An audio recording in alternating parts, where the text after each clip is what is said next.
Hey, what's going on YouTube? BD Kane 721. Happy Monday. Hope everybody's having a good start to your week.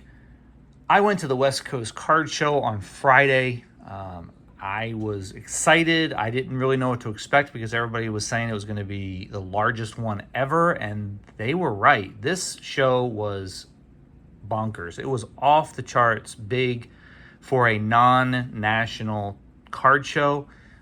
It's the biggest one I've ever been to other than the Nationals, so I was overwhelmed. When I first walked in, I couldn't believe the size of the room and how many tables were in there. But I was still able to get through a ton of tables. One of the best things that happened with this show, and I hope other shows adopt this policy, they put most of the non-sports tables in their own section of the room.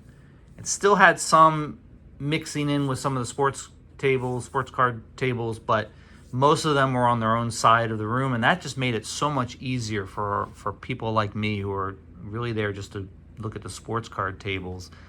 So I really do appreciate that. I hope other shows adopt that policy. That's a real time saver in my mind. I didn't get to look at every table, to be honest. I only had a few hours allotted to spend there. I got in line at PSA. I was third in line at PSA as an early entry attendee, which was great.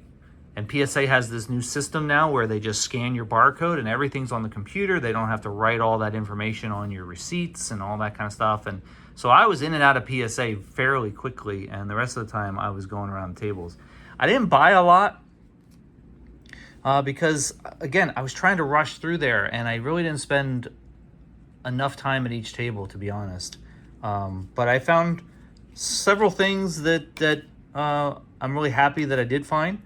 I did pick up some 1965 Topps cards from one dealer who happened to be from Chicago. So this card show is starting to attract a lot of people from around the country, and I highly recommend it to any of you out there that are thinking about making a trip to a show. This could be one. They do this show twice a year. This is the bigger one of the two. The one in Ontario in February I don't think is typically bigger or as big as this one. But I highly recommend it. So I was able to pick up this league leader type card here, the 1964 ERA leaders of Sandy Koufax and John Drysdale. I picked up this Gil Hodges. And then lastly, this Tony Perez rookie. Just fantastic looking cards, as you can tell. I mean, it really fits what I'm looking for in this this set. In fact, I'll put these up on the stand. He had this particular dealer had several 1965 cards that I could have picked up for the set, but I really honed in on these three for right now. And I've got I've got the front row show coming up this weekend. And I'm looking to pick up some 65 cards there as well. But I did get to see my friend George from Diamond Yard Sports Cards. I'm going to put in the clip of seeing him at the show. Fantastic always catching up with him. I don't know if he watches my videos or not, but thanks, George, for saying hi to me. I know you were busy that day when I came by your table. Hope to see you at the front row show this weekend. So, and then on to the two modern cards that I bought. Guys, I wanted to say one thing.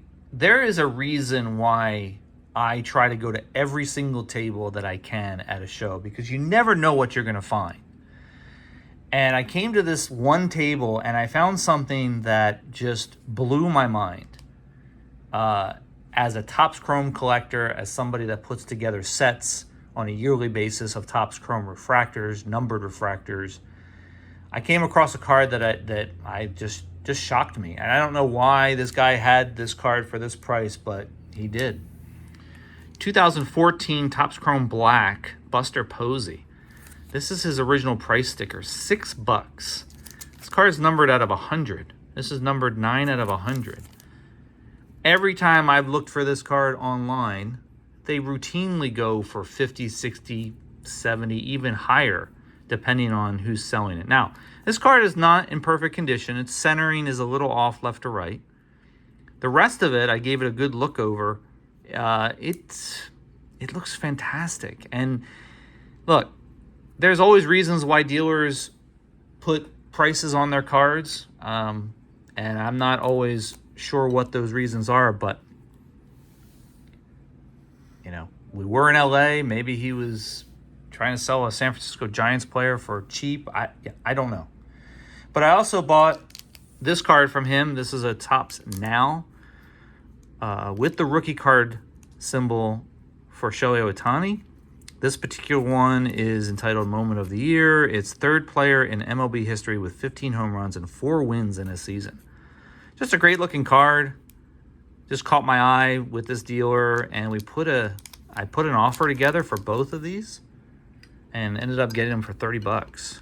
So got just a deep discount on these cards, and I'm really excited about that. And that's it, guys. That's all I bought at this humongous West Coast card show. That just tells you, for me, it tells me I needed more time to go through that show, and maybe I might just have to make it a weekend the next time the show happens next year.